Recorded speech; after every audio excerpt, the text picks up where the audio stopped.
There you are. Hello, sir. How you doing? All right. Not too bad. So you've just come back from Ukraine recently. Mhm. When did you Yes, I have. when did you get back? It'll be the April 15th. So how long was you out there for? I was there for about 2.5 weeks. Um, Okay. joined up with. Mate, I want to get your story and what you saw out there and all that stuff. I just got to get some stuff out of the way first because I don't want you thinking that I'm questioning what's happening. I just want you to sort of get there over here. I mean, during the COVID stuff, we saw many examples of the media telling lies, using photos of people that died years previous, saying that they died of COVID. And one picture of a boy was used saying he died in Portugal, but he also died in Belgium. He also died in the UK. Oh, So yeah. having seen that, a lot of people are skeptical of what the media are putting out. And I've seen, especially with this Ukrainian conflict, we've seen that there's been pictures of explosions that have been used. That the explosion was originally photographed back in 2015. We've seen crisis actors. This same poor woman that had been bombed in 3 different locations in Ukraine. I also saw one last week of a car that had been flipped from supposedly a bomb, but all the windows in the background were intact and things like that. So people are a bit skeptical. And the thing is, we see over here there's lots of Ukrainian flags, lots of people wearing Ukrainian badges, and they're trying to encourage us to bring in Ukrainian refugees and all that sort of thing.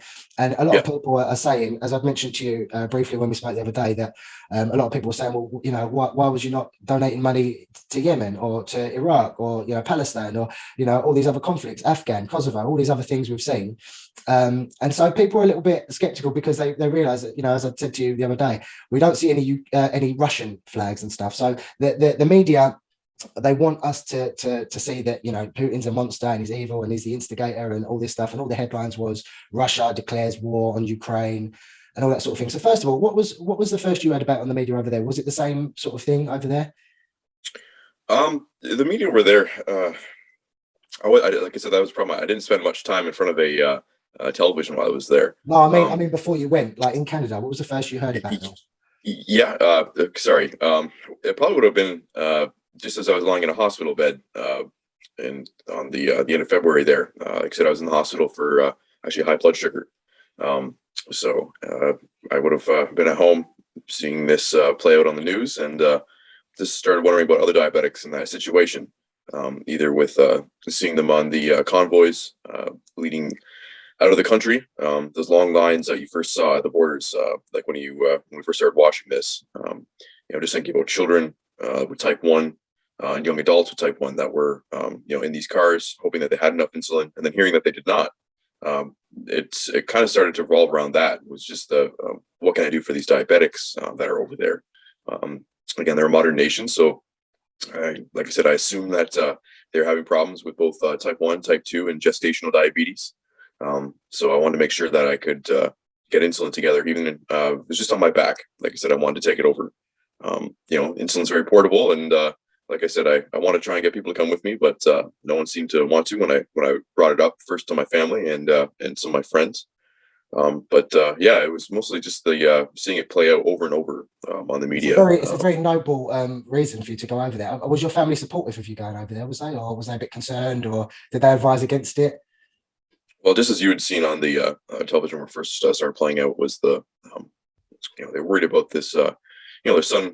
Like I said, I was an only child, so my mother, like I said, she just kept saying she didn't want to lose her only son. She was very upset. I remember, like I first told her in the kitchen, she became very, very angry. And then as time went on, she understood why I was going. My father was a little bit more quiet, a little bit more, I don't know, just he didn't know how to react. He thought it was well, it probably come out of good thing to be nowhere to doing. them, I guess. Sorry? It probably come out of nowhere to them, I guess, when you sort of said, right, I'm thinking of going over there. They probably thought, what's going on here? Yeah, it's like I said, it was especially because if you know me, you personally know that I don't have the greatest feet in the world. I'm battling against a diabetic neuropathy for about the past 10, 11 years now.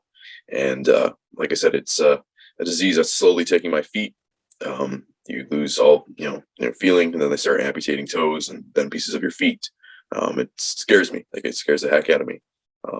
So I wanted to make sure. I've never heard of that before. So that's it's not just type 1, that's another condition altogether then, is it?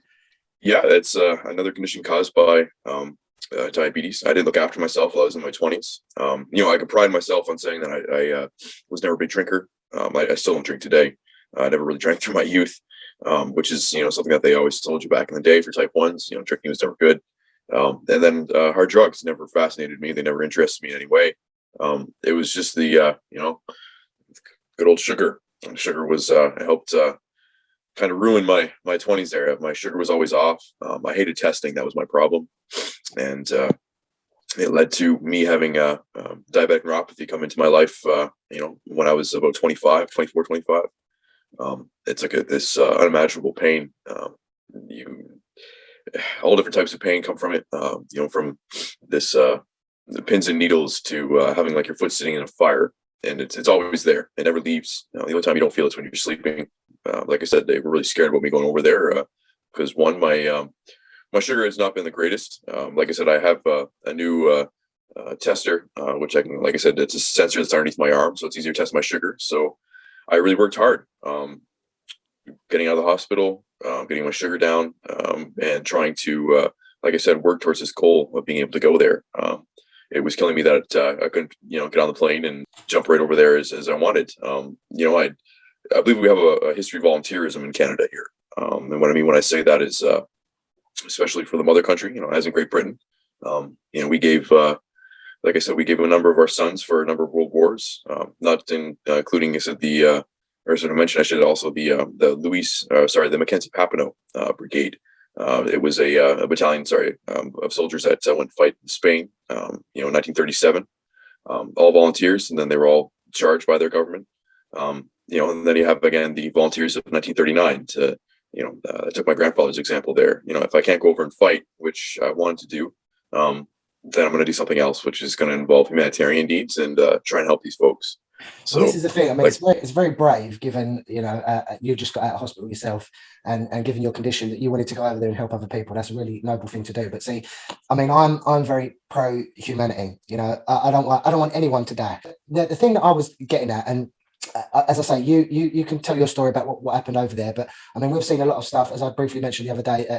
About the militia, the Nazi symbolization and all that stuff, tattoos. The Azov Battalion, and. Yes. As I said to you, I got a neighbour who's Ukrainian, her husband's Russian, and they were saying, it's very different to what the media makes out. And for me, if the media are very much, Putin's the bad guy and this is happening, and they're getting everyone on side of Ukraine, then it can only mean that, once they've created that belief system, I can only imagine, if UK decide to get involved and have troops over there, for, like you were saying, the good people of Canada that would, sacrifice their lives against Spain in previous conflicts or in World War II, for them to do that, and for you indeed to want to go over and fight in Ukraine, you've got to have that belief that you're doing the right thing and you're on the good side and all that sort of thing. So this is why we're sort of a little bit skeptical, because it's down to the power of the media. When I said to you the other day, a lot of people were saying, well, why did this happen with Afghan or Palestine or whatever else? And you said it was because it was a European situation. But I want to sort of say to you, if the news was Ukraine has invaded Poland or Hungary, or it was dressed up in such a way that they were the bad guys, and another country like Hungary or whatever was the victims, that could also create a belief system where I'll go over and I'll fight and I'll support Hungary or I'll support Poland, or this is the thing. I don't believe anyone is truly born evil. We're all we're drawing on life experiences, previous trauma, conditioning, stuff that we learn, and people that want to join, because when I left school, I wanted to join the Marines, and I went through all the basic training and all this sort of stuff. And at the time, I decided against it, and I thought I considered that a weakness in me, that I didn't like the discipline side of it, the you must follow orders side of it. But I sort of look at it now slightly differently, because we've got a program over here on the telly called SAS, Who Dares Wins, and it's basically a group of people that go through SAS training, and I know without question that I'd be mentally strong enough to put myself through it. I know I would, but there was a reason I didn't choose to go ahead with the thing with the Marines, and I put that down at the time to me being sort of, maybe I'm not strong enough, maybe I'm not mentally strong enough. But I sort of see it now that it was, to me, I think it was the whole, you follow orders without question. You don't have a say in, well, is this conflict right or wrong? You're just trained to do a job. So whether you are person A or person B. If you're trained to be a soldier, you're trained to kill. And therefore, I know you said, you know, and you can speak about this in a minute, all of the atrocities that you've seen, you know, from the Russian soldiers. And I think, you know, if you're at war, if person A is trying to kill person B and vice versa, then they're not going to invite them over for a cup of tea. So my situation is, if you were in the Russian camp, would you not see equally the same sort of horrible things from the Ukrainian side?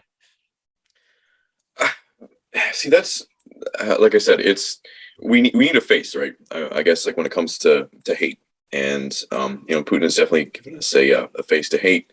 You know, Russians around the world, like I think are feeling a little bit of that. But in Ukraine, like when you speak to them, like I said, especially the Ukrainians around their dinner tables, around you know, their shops, it's there's this anger that you know, why are you doing this right now? You know, it's a lot of confusion about you know, why you know, Putin wants Ukraine. You know, they would ask me as an outsider, you know, like, why do you think he's started this war? Is there something in Ukraine here that you think he wants? And I would have to like keep telling them, like, well, historically, you know, Ukraine is the breadbasket of Europe. You know, it's beautiful land, it's a beautiful country, and like I said, with the amount of you know, wheat and barley and They've got a lot of cereal. resources. Yeah, they've got a lot of resources. I saw a diagram about how much they actually produce and contribute, and there is a lot Yes, there. And a lot of the, you know, the ideas that the reason behind it was that, oh, you know, Russia didn't, or Putin didn't want, you know, Ukraine was thinking about joining the UN or whatever, and Putin didn't want another UN nation on you know, neighboring soil or whatever. But the thing is, when you say about, you know, we need a face, you know, there's always a good guy and a bad guy, and nobody truly knows what the motives are or whatever. All we have to go on is the media. Now, I'll give you an example. I've just got a picture up on my phone here. Have you heard of the Alley of Little Angels? the Alley of Little Angels. Yeah. No, I'm sorry. So again, you know, I don't want to put 100% legitimacy in this, but it's the same as saying I don't want to put 100% legitimacy into the media coverage that I hear, because as I said, even mainstream media has been caught out telling a few lies because they want to create a belief system. So I don't want to buy too much into either side. I'm just saying there's, you know, there's obviously two sides to every coin. Now, this post I've seen here is a guy, Mr. Strokanov. So I don't know if he's Ukrainian, if he's Russian, whatever. But this post says, after talking to several of my friends on Facebook, I discovered an incredible ignorance about the conflict in Ukraine. I decided to introduce my friends to several simple facts about this conflict that Russia is trying to finish through its special operation. The war in Ukraine was going on for 8 years and already caused 14,000 killed by Ukrainian army in Donbass. And then he goes on to place a picture of a memorial that have sort of 140 children that were killed by Ukrainian army in Donetsk. And they've named it the Alley of Little Angels in memory of the children who died in Donbass. So this is what I was saying previously about my Ukrainian neighbor, who's, I mean, her mum still lives over there, and she was saying that basically the way she'd explained it to me is that this militia, this group in a part of Ukraine, attacked the other part of Ukraine and actually asked Putin for help. And he's actually been helping over the last few years, and that has had no media coverage. So the fact that now there's a big media storm about Putin's declared war, you know, we need to support Ukraine, that clearly shows what side the UK is on. And I'm sure countries like, you know, Canada, US, other UN countries will be taking that stance as well. But as I said, no one sort of knows the truth in that. It's just that obviously people like yourself do things for noble reasons, and people that want to fight for what they perceive as the good side will do that for noble reasons, I'm sure. But we don't know actually what was going on. So you said you come into contact with this militia. You explained a little bit about that the other day. So just tell us about what happened over there. What, you know, from your experiences. I'm going to put a few of your pictures and stuff up over the top so people can see. Sure. I was able to, like I said, the Azov guys, or what I call the Azov battalion. They're the ones who are, like I said, holding down the large Azovstal steel plant. They're one of the when I say the military's essentially the militia units. I wouldn't call them militia much anymore. They're like I said, they're fairly well trained, and like I said, they received a lot of flack here in Canada. You know, we were training them, I believe, up until about 2017, and then our government had found out that you know, supposedly this group had been part of the far right, as far right as having members, you know, National Socialist members in it. but I think they're a group that interests me. Not because of their ideology, but again, how they're seen and perceived by the Ukrainian public. I was able to start asking the public about them, and then I was finally able to meet a man who was going off to join them.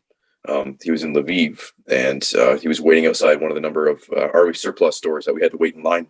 I don't think you hear that too much in life, people waiting in line to get into an army surplus store, but that's where I had a lot of these conversations with volunteers, Ukrainian volunteers especially. It's the best spot because they're going there to get outfitted and then report to their unit. So this gentleman was buying what he could, and he heard that I wanted to purchase an Azov patch, an Azov battalion while I was there, and then he laughed and told me good luck, that's like you won't find that patch anywhere. And I was asking him a little bit about why, and he said, well, it's very popular, and plus, like I said, the unit is seen as a not just like an all volunteer group, but they were the first to step up to help fight in the Donbass, like because of their volunteer status. So again, I hate to say this out loud. It is a group that probably falls pretty far into the right perspective with some of their members. That maybe they do even have some Nazis in there, but when I was speaking to people, especially over there, I had never heard a bad thing about them, not from the Ukrainian public that I spoke to. They, like I said, they just saw them as a group of young volunteers who want to protect their city. A lot of them that I spoke to also, they weren't bringing the politics into it. They were just bringing the fact that, again, these guys are volunteers. Like that was the message that I was getting from the Ukrainian public. Now, on the other side of that coin that you're speaking of, sir, is it's hard not to come home, Google Azov Battalion, and see that they've had some human rights violations brought against them, again with killings of civilians, rape, and torture. So it's tough. It's difficult because I saw it was a couple of years ago now. A British soldier, I think it was a Royal Marine, who went to trial for killing an unarmed man or a man who surrendered. I can't quite remember, but I couldn't help thinking at the time, this guy's been bred to be a killer. Is bred to have that instinct. It's almost cruel to sort of say, well, we're going to punish you for doing what we've trained you to do, because a lot of these people come home with PTSD and all this sort of thing.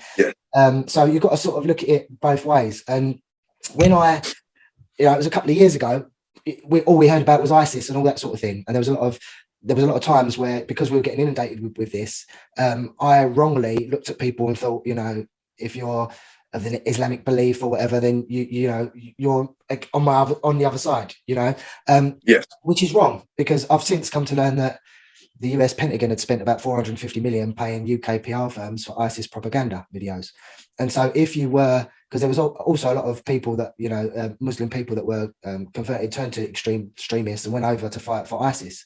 And so the point being, I guess, if you go to fight, if I went over to Syria and joined ISIS, then I'd get welcomed with open arms, and there wouldn't be any of that, animosity towards me, because I'd be adding to their numbers. And so I guess whatever side you're on, you're probably going to get welcomed and you're going to get fairly treated because you're, giving them support, rightly or wrongly. No one knows. But I mean, we've had stories, recently of British soldiers that were involved in, American soldiers that were involved in, raping and, I don't want to use the word torturing, but it's warfare, and these people are trained to be that way. So as I said before, they're not going to be offering people cups of tea and trying to be friendly, because that's not their job. They get taught that if they have that sort of empathy or whatever, then they can end up with a bullet in their head. So they've got to have that animosity and that aggression, I guess. But as I say, from here, it's either a case of you follow what the media says and you believe what the media says, or you say, well, actually, I think there's a political reason behind this, because the UK want to get people behind, going out and putting troops in the front line to fight against Russia, because people's sons, dads, husbands, wives to go over and put their lives on the line, they've got to believe they're doing it for the right side and for the good of their country. So I guess from that point of view, you may have had the same sort of experiences if you joined the Russian side. You don't know. But as I say, the question here, what we seem to be getting here is, has this been happening over there for years? Has there been conflict over there for years and we're only just hearing about it now? Or is this just a new thing where Russia has gone in and said, yes, we're declaring war, we want to attack Ukraine? You know, it's hard to know. So what did you see over there firsthand in terms of, action? Well, we had gone to Lviv, like I said, when I crossed over with like another Canadian and the American missionary that has become known as the Padre. His name is Todd Carlson. He's a good guy. But it wasn't until we had finally gone to Kyiv and we got into the suburbs of Kyiv that you could really start seeing some of the damage that was caused. And like I said, the action, to answer your question, started for me is like when you start to see those burned out Russian BMPs and Russian T-72s and they're so prevalent over there. You're just like you said, it's rough. When you see tanks and burned out armored vehicles like on television, it feels much different because you're in the safety of your your dinner table or your living room. Seeing these things like up close, it was surreal. We got to the Ivankiv Oblast. We drove there all the way from Kyiv. This place is, we stayed in a town that was, I believe it was about 30 kilometers from the Belarusian border and about 60 kilometers from Chernobyl.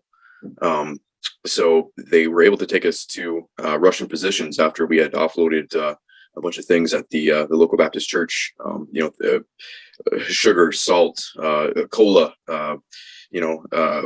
bottles of water, bandages, all these different types of things that are very common in the home. Well, again, a lot of the Russians had come in and they'd taken these common things, salt, pepper, sugar, all that, and they brought it back to this camp. We were able to speak again, like that evening around a beautiful dinner table. They made us a wonderful dinner, and it was incredible to be able to speak about through the Russian occupation. The baker, I'll send you pictures of his bakery. That again, he had to continue to make bread during the occupation for these gentlemen, or if I can call them gentlemen. I had a few specific questions that I definitely really wanted answered. So I wanted to make sure I was asking them at the right time, and I didn't want to be too pushy as well. But I just wanted to ask what the situation is like. With the officers, did they come in? Were they taking homes and staying in homes, which was found out to be true. The baker had. Sorry, they were doing that, yeah. Yes, the higher ups actually were staying in some of the homes. And then the car situation. We keep hearing about these Russians that were coming in and stealing cars from civilians. And yes, a fine example was sitting in front of me. As soon as I get to the outback of the baker's bakery, he's got a lot in the back that consists of two Swiss Army, essentially field kitchens that have these giant ovens in them. They were made in 1962. That's how long these have been in service here, and this gentleman was making use of them. Plus, also his ovens on the inside. So he had these giant. He's hand splitting all of his wood. They're all wood burning ovens there. It's incredible. But next to this giant wood pile is this brand new Citroen van that's up on blocks, and they had stolen his van. This man had saved up. He has a thriving business there. He's got to make his deliveries with the bread, and they decided to take his van for a joyride one day. And they definitely messed it up. They tried to pull the hood off it because it wasn't opening. They thought the way that it should, so they pulled and yanked on it, and they broke the hood on it. Again, like I think 3 out of the 4 tires were off the bloody thing, and it was up on blocks. Brand new van this guy had saved up for, and just come in and disturb their lives like that. That's just one small story. I'd asked about the women. I wanted to know, how were they during the occupation? And again, they were pretty respectful, apparently, from what the civilians were saying. They didn't bug the women like a lot of them feared they would, and I was kind of fearing having that conversation. I didn't really want to have it, but the media is pushing this perspective that the Russians are rapists, child rapists, and I've read enough Child about. rapists as well, yeah. Yes, that was the one that I keep hearing recently. When I started, actually, when I got back on the 15th, I started seeing more of that on YouTube, and finally, like I said, my mother is, which I hate to say out loud, she is a fan of CNN, so she loves her CNN perspective. So, I've heard that when I finally got back, I was back Friday evening. I was jet lagged, so I lied down, and then when I woke, I went downstairs because lucky enough, my mother let me stay here. I gave up my apartment and gave up everything. So I've been living here. So, anyways, I go downstairs and there's a CNN talking about allegations of Russian soldiers committing rape on women and children, and that was the first I had heard of that. So, like I said, I was able to speak to these people, face on. I always had a pack of cigarettes on me because maybe if you don't speak the language, well, a cigarette always does. So it speaks it for you. It was nice to be able to just smoke with the gentleman, get a few words of English, maybe tell them, that's why I was there. They maybe understood a little bit of that. They would see my Canadian flag that I've been wearing on my little bag I had in front of me that had my insulin in it because I was something that never left me. And the ones who did, had a great grasp of English, and I'd say great because, like I said, I was very surprised about how many English speakers there were over there, especially with the older population, which I had been told that no, the older population mainly speaks Russian. Well, I was quite surprised when I went to the village, and a few of them had a few words of English, but some of them were actually quite fluent. So you could have these conversations I was yearning for when I got there. And again, to get back to it, there was no rape going on. There was no hassling. They mostly just hassled for food, which was proven to me when we went to the Russian camp, the abandoned Russian positions. Mm-hmm. It's interesting to see where CNN gets that information from them, because unless they've got someone because I imagine if they've got a journalist over there reporting on the situation, they're not going to see soldiers, presumably if a soldier's going to go and rape a woman or a child, they'd probably do it in their household or something, wouldn't they? They wouldn't do it in front of a reporter in the street. So unless someone's speaking out and giving their story, it's interesting to know where they get that from. Yes, there was a few, like I told you before, there's a few main things I wanted to ask. I just wanted to ask them at the right time. These people had lived through an occupation, and that has to be traumatizing. It must have been so free to see that the army had come to the area. They fought the Russians. They had been the brave boys that they should have been and are, and to finally see your ability to hang a Ukrainian flag out in front of your business again, or see that that gold and that blue finally coming through their village must have been very freeing, because they didn't like it. Like the Russians were, I think, had this attitude that they were coming through and the Ukrainians were going to see them as great liberators. Well, no, they weren't seen as that at all. They were seen as these great beasts who let me just touch on that a minute. So the Russians thought they'd be seen as great liberators. Is that what you just said? Yeah. So they must have been doing something then to help.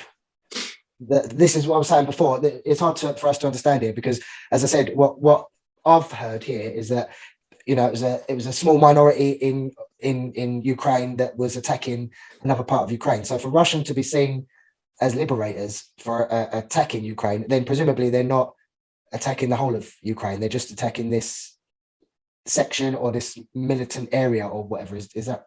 So okay. There's what you're saying there. I think there's a lot of confusion because up until about February 24th, I don't think most people in North America or even Western Europe, for that matter, could probably point out Ukraine on a map. So when I posted pictures of my time there, especially when the camp I was just speaking to you about, I posted pictures of what would be the artillery / vehicle park where they have their BMPs parked and they're torn open by like tin cans. These people, they assumed that when I made these posts, they assumed that I had taken these pictures from from 2014, and my friend had made the post saying, he's like, no, these vehicles aren't from 2014. These vehicles are from 5 days ago, because we were there on the again would have been April the 5th, and the Russians had taken off March 31st. And these vehicles have been hit.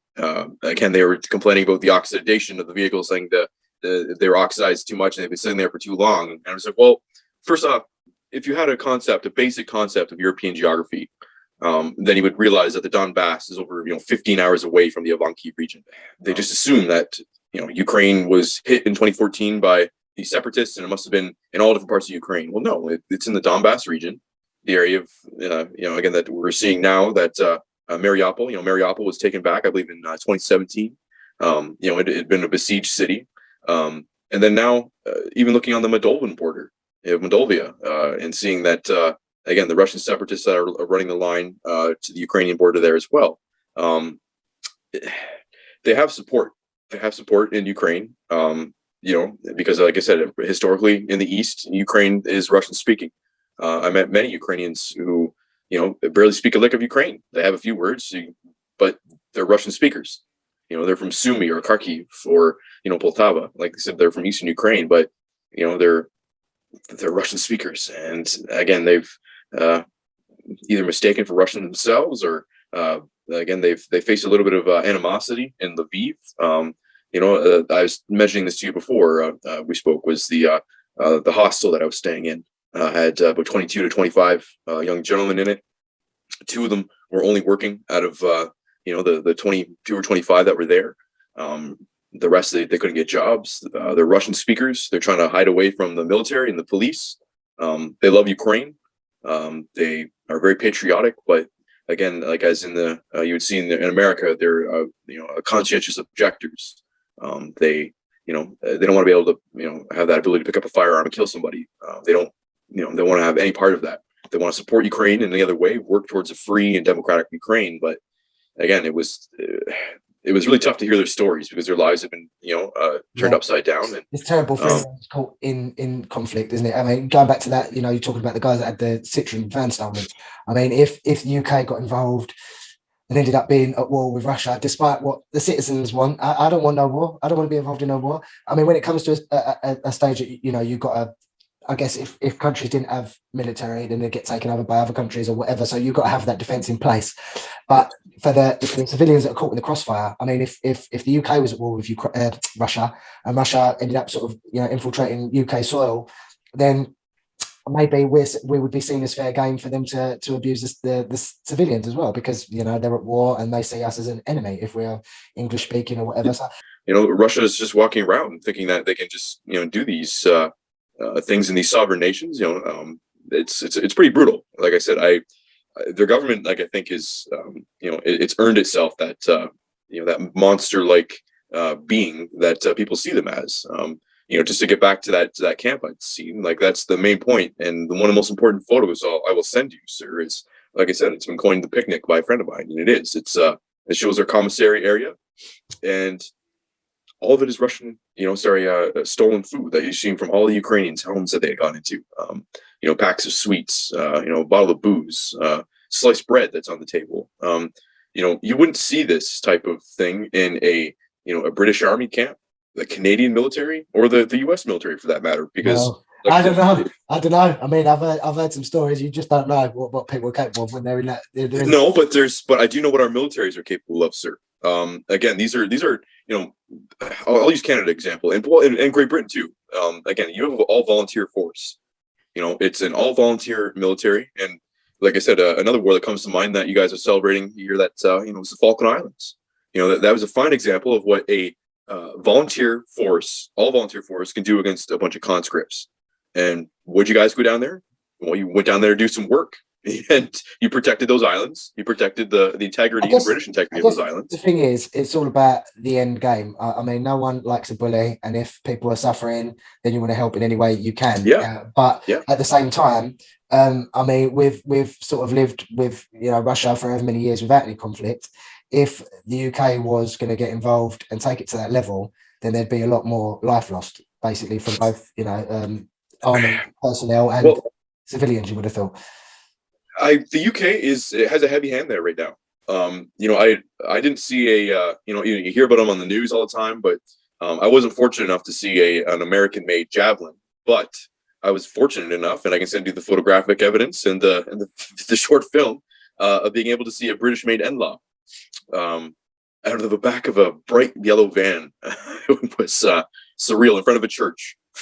Like, gentleman pulls up, and yeah, you see this beautiful in-law just pull out of the back of this ugly little yellow van, and again, I asked the man where it's from. He mistaken saying, well, no, he hits it and he says British. He's like, it's from Britain. And I said, no, sorry, I understand that, but where did you get it from? Like, I kept trying to ask him that, and he had signed up with the Ukrainian military, and sure enough, again, they outfitted him with this, and he's part of a small team that would be going out to hunt Russian armor and do his job. So it is what it is. Like I said, it was just like I said. You see that the UK is there, NATO is there. I believe my Canadian Forces friend kind of said it best when he said that NATO's not here, but NATO's here. That's all I got to say. NATO's not here, but NATO is here. Did you see any Russian military while you was over there? Just their tin cans, sir, and that's what I'll call them. Just their burned out, self-propelled artillery, BMPs, tanks. I brought back a Russian jacket and Ushenka, I believe it's called. It's like their winter wear hat. But the closest we got to the Russians was that evening while we were at the camp. Ukrainian military, they were across a blown out. Remember, I told you it was like a bridge / dam. The Russians had blown it up during their retreat, and it had emptied a large estuary. It just turned this place into just a big mud pit, and then all the water flowed downstream and probably wrecked a lot of people's lives after they blew that bloody dam up. But we were told that the Russians had retreated from the area, but we heard a couple loud explosions while we were there out in the wilderness, which kind of freaks me out, made me a little uneasy. And then we were told by Ukrainian military across this bombed out dam that the Russians were about 8 kilometers away at most. That was a little unnerving to know that the fact that we were that close to them. To my dying day, I'll talk about the food and the boots and the clothes that were all civilian, that are all still there. It was very unsettling to see how much they had stolen. Their officers aren't setting an example, because if there's certain looting as well, taking the finest of the fine and, being able to stay in these people's homes, which are heated, it's crazy to think about, it's stuff that will keep you up at night, seeing, they may not be bombed out or decaying bodies that I took pictures of, because like I said, I don't need to be taking pictures of things. I don't need to tell that story. All you have to do is take pictures of a box of cookies, a bottle of Porsche. Did you see any death while you was there then? I was fortunate enough not to. I was supposed to head to Bucha with the church. The church I was staying at was about 10 to 15 kilometers from Bucha. Many of the parishioners, including the pastor and his son, were all from Bucha. Again, it was a Baptist church, so they have a main pastor, and then there's usually a secondary pastor. This was the secondary pastor that was there. His home had been destroyed while he was away from Bucha. But in order to get back into Bucha, you would have to have a special pass. Essentially, you had to be from there or have family there, I guess. So our Bucha trip was canceled. But again, we were able to go a little bit north of Bucha and go to the Ivanki region, which was just as maybe I'll rephrase that. Maybe it wasn't as hard as hit as Bucha when it came to the killings, but it was just as hard as hit as anywhere else in Ukraine when it came to just the taking of items. Well, that's the thing. War's never pretty, is it? I mean, there's going to be destruction in the wake of all of it. I don't know if there's any right or wrongs in war. I mean, when you talk about the professionalism of soldiers, it's going to get messy either way.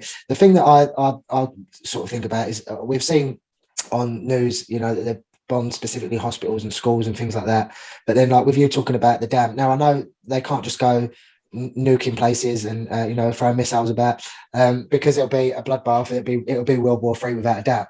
But I can't help thinking that all it would take would be I know that Russia has developed a nuclear missile that could destroy the whole of the UK in a press of a button. So I sort of think what is the end game? What is the reason here? Because sometimes it seems like it's almost like containment rather than sort of obliteration. Because you talk about burnt out Russian tanks and things like that.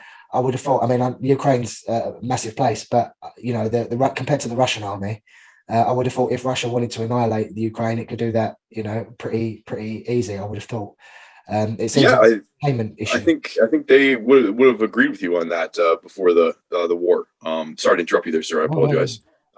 I just, like I said, that's just something that has been on my mind. Is, well, this Ukrainian army of 2022 is not the Ukrainian army of 2014. They these are boys who have had a few years of training now, provided by the U.S., Canadian, and in Great Britain, their militaries, and I think they've taken in what they've learned because, like I said, they're hungry to learn. They want to defend their nation. They want to defend their young democracy. You know, uh, they may be a young democracy, and they may have had trouble with with scandals and what when you talk to Ukrainians. This is something I had to get used to. Is they refer to their politicians as gangsters. They say, "Oh, well, yeah, no, that's a gangster's house," And and be like, "What? The guy's involved." this is a lot of things we have sort of pop up on social media. I had a picture the other day of the head of, I don't know if it was the head of army division or if it was the head of police. I was trying to find it earlier, but it was another picture of a guy with Nazi tattoos and symbology on his head and stuff. And people were saying this is a bit questionable. But you said about it's not the army of 2014. So there was, going back to 2014, because that's this post that I read to you earlier. It said about war being going on over there for 8 years. So was there from what you can tell, then there was conflict over there then back in 2014? That's yes. So that's the area that I want to head to next when I return in July. I want to again I should make it clear that again the church I work with over there is called the Rechurch. I myself, like I said, I'm a non-believer, and they make sure I know that while I'm there too. But they are a fantastic group of people that are trying to reach out, and they're the ones that are doing work. It's crazy to think that, like I said, they're calling their government gangsters, and this war has been going on since 2014. The government has tried to contain, the conflict that was spilling over. They were even saying it too. They're like, well, why does the world care now? He's like, we've been at war with Russia for 8 years, since 2014. These gangsters, as they would describe them, these Ukrainian politicians that were in power, they sold out their own people, with the treaties with the United States and with Russia to take their nuclear arms from them. And then these gangsters who worked with the military or people within the military at the time to take their arms, their small arms, their BMPs, their armored personnel carriers, their tanks, their navy even, and sell it. Just sell it like it was some type of arms bazaar. Russia would have they wouldn't have the ability to attack Ukraine because Ukraine would be have its own nukes. It would have its and as a deterrent. Plus, again, their military would be not trying to get the hardware that they're trying to get. They'd have the bullets. This is the thing. It's really difficult because our beliefs, as I was saying earlier, who you are today stems on what you've learned and what you've experienced. And I used to think I was quite intelligent. The more news I followed and the more politics I followed, and now I feel that actually that created a more of a what's the word I'm looking for? An obedient citizen who believes, that you have to think this way, you have to think that way. Now, down to history, I used to enjoy history in school, but I don't know how much of it is true because the curriculum is put on us by the government, and the government that we have here, we've seen that, you had Boris Johnson complaining about earning 150 grand a year as a prime minister. Yeah. And meanwhile, Chris Whitty, the health chief medical officer, was given 40 million by the World Health Organization to represent them in the government. So when they say you've got to mandate masks, when they say you've got to mandate medications and all that sort of thing, he's financially incentivized to do that. So and you had Matt Hancock, who had contracts, a partner who created PPE contracts, so he was making fortunes off of all that. So you start realizing, well, actually, they're in it for themselves. They're financially incentivized to do it for themselves. They couldn't care about us. When they furloughed people and gave people money for being off during COVID, they still gave themselves a pay rise. They'll always end up being okay. So this is the problem. Obviously, if they chose to get involved in this conflict, there's a lot of British people that don't necessarily believe it's a just thing to do. I mean, no war, I think, no one wants to turn a blind eye while there's atrocities going on in the world, but it seems that everything we are made to believe is based on the media situation. And there's as we spoke about, there's always two sides to every story, and it's it's a difficult thing to grasp unless you're in it. And again, even if you're in it, depending on what camp you're in and what side you're on, you'll probably see things completely different. So it's very difficult because as they said, if there's been actually military going on, military personnel over there since 2014, again, it's been something that's been kept quiet here. We've only just learned about this in the last few months, and again, it's been painted as Russia's declared war, he's a bad guy, we need to support him, and I think I can see it heading to World War III the way it's going. It's tough to gauge how I think Russia's going to react to some of these other countries that are hopefully going to be joining with NATO. I see if Finland does it, he'll have another country on his border, and if Sweden does it, he'll have a maritime nation that they've always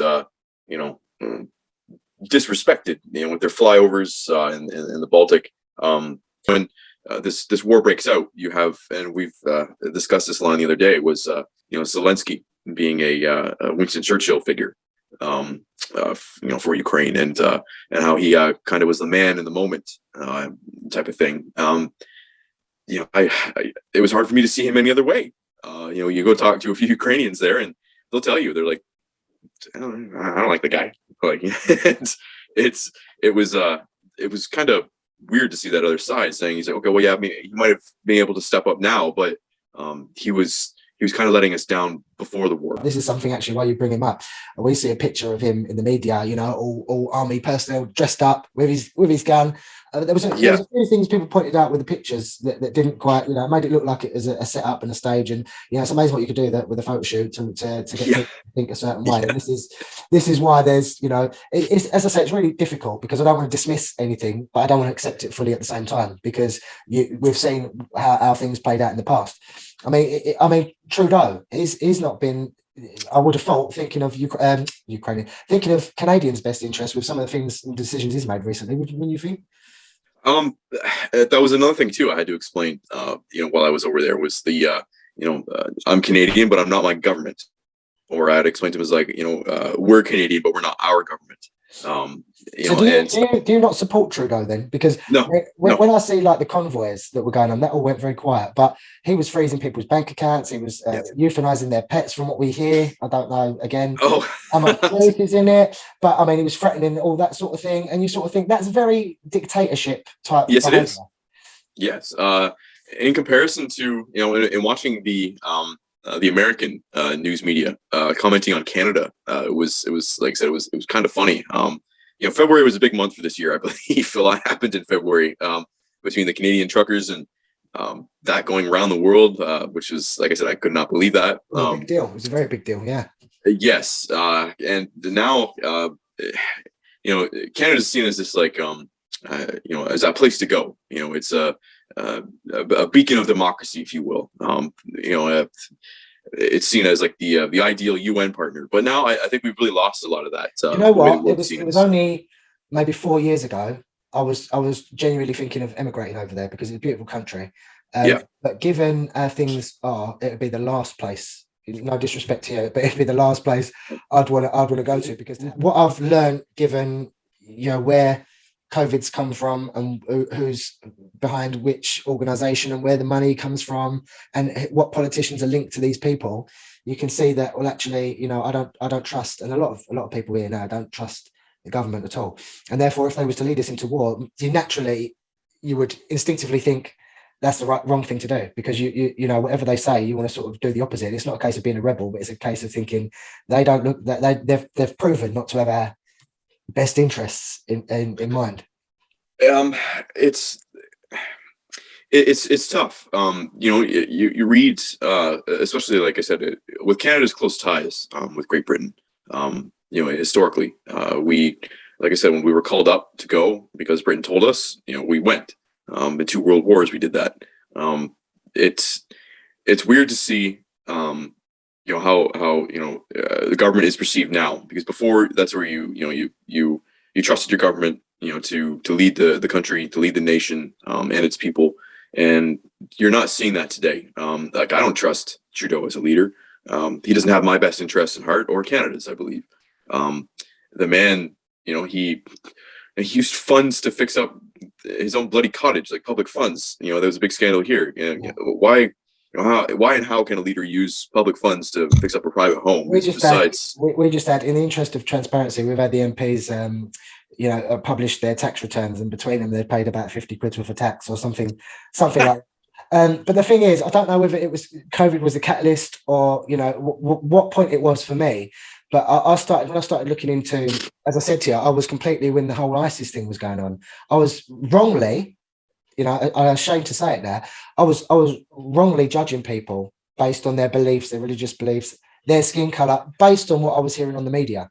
And so when I look at things, for example, Bolshevism, we never learned about that at school in history. All we learned about I remember we done two things in secondary school, which is like, I don't know if it's high school in America or Canada. Yeah, we have middle school then high school here. Middle school's grades 7 and 8. Yeah. Right. I don't know. It might have been middle school. I mean, it was age sort of 11 to 16. We learned two things in history. One was about medicine through time, and the other was about World War II and Nazi Germany. That was all we had. That was all we learned, seriously. And that's what all of our sort of essays and stuff was based on. Our grades were based on.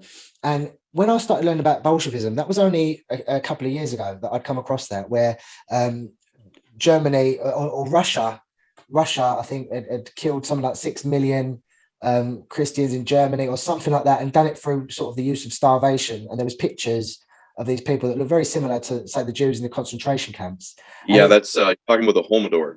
Right. Yes. I don't know. I can't comment because I wasn't there. But when that other side of the story is brought to you, you start going, well, of course, I can never agree with the things you hear about Hitler's actions, etc., etc. But you can understand where his animosity or his, desire to inflict his will on this sort of group of people or whatever come from. And so, as I say, to get behind for my grandparents' generation, for them to get behind World War II, it's the same situation. You have to believe Hitler's the terrible guy. He's going to control the world, and if that belief system goes out on a wide level, because I've now learned that 90% of media is owned by the same people. So these same people, if they want you to believe person A is the good guy, person B is the bad guy, then they can spread that message using their media outlets. Yep. And people like you and me will watch that and go, right, I know now who the good guys are, who the bad guys are. And through your kindness and through your bravery and through your desire to help people, you will go over and get involved in that, unknowingly, unaware of who's pulling the strings and what's going on behind it. And so I think, as I said, I don't know whether it was COVID that had done that, but definitely a lot of trust has gone in the government here. The same here.